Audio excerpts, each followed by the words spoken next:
नमस्कार.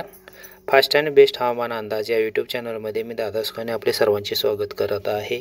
येत्या 24 तासातील हवामान अंदाज पाहूया. सद्यस्थिती पाहता सद्यस्थिती वातावरण पावसाचं भयानक तयार झालेलं आहे दोन्ही समुद्रातून आणि तसेच महाराष्ट्रातून सुद्धा बऱ्यापैकी मध्य महाराष्ट्रात ते कोकण पट्टीला पावसाची ढग चांगली आहेत आणि पाऊस पडताना सुद्धा आहे. सध्या उघडीप जरी असली तर रात्रीतून पाऊस जोरात चालू होणार आहे. आणि इकडे एक नवीन म्हणजे विशाखापट्टणम ह्या साईडला कोलकाता ह्या साईडला एक चक्राकार स्थिती निर्माण झालेली आहे. त्यामुळे पावसात वाढ होणार आहे. आणि रात्रीतून पाहायला गेलं तर कर्नाटक भागातून रेवणा दांडेली बेळगाव ह्या भागात पावसाची शक्यता आहे. पणजी सावंतवाडी म्हणजे गोवा सावंतवाडी या परिसरात मध्यम मुसळधार पाऊस आहे. आणि राजापूर ह्या भागात सुद्धा कोल्हापूरचा पश्चिम भाग निपाणी पश्चिम भागाला मध्यम ते मुसळधार पावसाची शक्यता आहे. रत्नागिरी चिपळूण सातारा वडूज ह्याही भागात मध्यम ते मुसळधार पावसाची शक्यता आहे. कराड विटा सांगलीचा पूर्व भाग हलक्याशा पावसाची शक्यता आहे. पुणे खापोली मुंबई कल्याण डोंबिवलीला मध्यम ते जोरदार पावसाची शक्यता आहे. खेडचा पूर्व भाग जुन्नर हलक्याशा पावसाची शक्यता आहे. आणि पंढरपूर सोलापूर इंदापूर बार्शी ह्या भागातून हलक्याच्या पावसाची शक्यता रात्रीतून आहे. तिथून पुढे पाहता खामगाव अकोला कोट अचलपूर हलक्याच्या पावसाची शक्यता आहे. अकोला अमरावती करंजा या मध्यम स्वरूपाचा पावसाची शक्यता रात्रीतून आहे. तिथून पुढे अमरावती आर्वी कोंडली यवतमाळ या परिसरात हलक्या मध्यम पावसाची शक्यता आहे. उर्वरित भागात हलक्याची पावसाची शक्यता आहे. तापमान पहाटेचं पाहता 23, 24, 25 हे उत्तर महाराष्ट्र ते पूर्व महाराष्ट्रातून आहे. दक्षिण महाराष्ट्रातून 23, 24 सेल्सिअस तापमान आहे. कर्नाटकाच्या उत्तर भागातून सुद्धा 22, 23, 24 सेल्सिअस तापमान आहे. उद्या सकाळपासूनच पावसाची हजेरी लागणार आहे जागोजागी. तरीसुद्धा उद्याचा हवामान अंदाज काय सांगतं हा मॉडेल बघूया. उद्या साधारणतः संपूर्ण महाराष्ट्रात मुसळधार ते अतिवृष्टी होण्याची शक्यता हे मॉडेल दर्शवत आहे.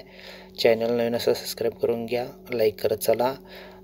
उद्या दुपारनंतर तापमान 29-30 सेल्सिअस आणि पूर्व महाराष्ट्रात थोडंसं तापमान वाढलं आहे. अकोला नागपूर म्हणजे 31-32-33 सेल्सिअस तापमान झालेलं आहे. आणि सांगलीच्या परिसरामध्ये 26-27 सेल्सिअस तापमान झालेलं आहे. उद्या हे एक GFS मध्ये सांगतं की उद्या अतिवृष्टी शक्यता कोकणपट्टीत व इकडं दक्षिण भागातून दिसते. संपूर्ण महाराष्ट्रात मध्यम ते जोरदार अतिवृष्टी किंवा अतिवृष्टी होण्याची शक्यता ही सांगत आहे. जालना इंदूर परिसर नागपूर परिसरात मुंबई कोकणपट्टीत ह्या भागात. तरीसुद्धा सविस्तर पाहूया.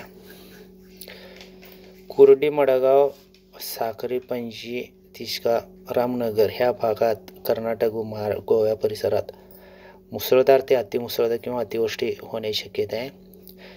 आणि इकडे सावंतवाडी बेळगाव परिसर हायरी परिसरात सुद्धा मुसळधार ते अतिवृष्टी होण्याची शक्यता आहे. मालवण आणि फोंडा गारगोटी ह्या परिसरात सुद्धा शंकेश्वर परिसरात अतिवृष्टी होण्याची शक्यता आहे. राजापूर साखरपा कोंडली कोल्हापूरचा पश्चिम भाग त्या भागातून सुद्धा अतिवृष्टी मुसळधार ते अतिवृष्टी होण्याची शक्यता आहे. आणि पाटण खेड चिपळूण दापोली ह्याही भागातून कोकणपट्टीतून अतिवृष्टी होण्याची शक्यता आहे. देवघर गोरेगाव प्रतापगड लावसा ह्याही भागात मुसळधार ते अतिमुसळधार किंवा अतिवृष्टी होण्याची शक्यता आहे. अलिबाग रोहा लावसा पेन खापोली ह्याही भागातून मुसळधार ते अतिमुसळधार पावसाची शक्यता आहे. मुंबई नवी मुंबई नेरला ठाणे उल्हासनगर ह्याही भागातून मुसळधार ते अतिमुसळधार पाऊस होण्याची शक्यता आहे. वसई विरार शहापूर इगतपुरी वाडा पालघर ह्याही भागात मुसळधार ते अतिमुसळधार पाऊस होण्याची शक्यता आहे. डाऊन परिसरात आणि इकडे कांडोली ह्या परिसरात सुद्धा मुसळधार ते अतिवृष्टी होण्याची शक्यता आहे. वलसाड बावटान वांसाडा बिलमोरा ह्या भागात सुद्धा अतिवृष्टी होण्याची शक्यता आहे. आयवा नवापूर आणि इकडे साक्री परिसरामध्ये मध्यम स्वरूपाचा पाऊस किंवा जरा मध्यम ते चांगला पाऊस येणार जोरदार. आणि पुत्रा सांतावानी ह्या भागात सुद्धा मध्यम स्वरूपाचा पाऊस होण्याची शक्यता आहे. पुढे जाऊन धुळे साक्री पारोळा अमळनेर परिसरात सुद्धा मध्यम ते जोरदार पावसाची शक्यता आहे. मालेगाव, चाळीसगाव, कन्नड, मनमाड ह्याही भागातून मध्यम ते जोरदार पावसाची शक्यता आहे.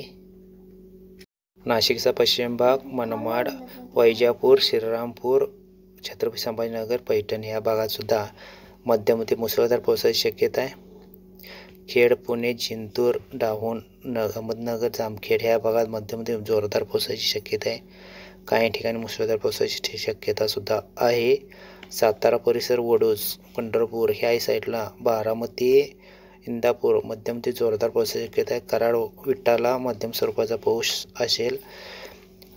कोल्हापूर, सांगली परिसरात मध्यम स्वरूपाचा पाऊस आहे. जत परिसरात हलक्याचा पावसाची शक्यता आहे. एकंदरीत पाहता पावसाचं प्रमाण आजच्यापेक्षा उद्या जास्त वाढलेलं आहे. बेळगाव, गोकाक, सावंतवाडी, बागलकोटला सुद्धा हलका मध्यम पाऊस पडण्याची शक्यता आहे. तिथून पुढे बार्शी, पेठ, लातूर, उदगीर, तुळजापूर, सोलापूर परिसरात, कल्याण ह्या भागात मध्यम ते मुसळधार किंवा जोरदार पावसाची शक्यता आहे. बीड, काहीज, पेठ, अहमदपूर, परळी, माझगाव, पैठण, जिंतूर ह्या परिसरात मध्यम ते मुसळधार पावसाची शक्यता आहे. जालना, लोणार, जिंतूर, वाशिम अतिवृष्टीची शक्यता आहे. चिखली परिसर, शिडोल परिसरात मध्यम ते अतिवृष्टी होण्याची शक्यता आहे. बुरहानपूर, खामगाव, अकोला, अकोट, चिखली परिसर, जळगाव परिसर मुसळधार ते अतिमुसळधार होण्याची शक्यता आहे. अक्कोट, अचलपूर, मुलटी, वारूड, बेटूल, आर्वी, कोंडली ह्याही भागात मध्यम ते जोरदार पाऊस होण्याची शक्यता आहे. अकोला, कारंजा, यवतमाळ, अमरावती, कारवी ह्या भागात मध्यम ते मुसळधार पाऊस पडण्याची शक्यता आहे. एकंदरीत उद्याचा येत्या 30 तास पावसाची शक्यता, जोरदार पावसाची शक्यता आहे. पुसाड, उमरखेड, आदिलाबाद, वाणी, वाशिम ह्याही परिसरात मुसळधार ते अतिमुसळधार पाऊस होण्याची शक्यता आहे. नांदेड, निजामाबाद आणि इकडे निर्मळ ह्याही भागात मध्यम ते जोरदार पाऊस होण्याची शक्यता आहे. वाणी, माकोना, उमरखेड, देसाईगंज, गडचिरोली ह्यात मध्यम स्वरूपाचा पाऊस असणार. एकंदरीत पाहता संपूर्ण महाराष्ट्रात पावसाची शक्यता जास्त वाटत आहे. सासूर, नागपूर, गोटी, भंडारा, गोंदिया, वारसिवनी ह्याही परिसरात बऱ्यापैकी चांगला मध्यम स्वरूपाचा पाऊस असेल. गोंदिया, वर्धा ह्या परिसरात सुद्धा चांगला पाऊस असेल. एकंदरीत पावसाचा जोर वाढलेला दिसून येतोय. धन्यवाद.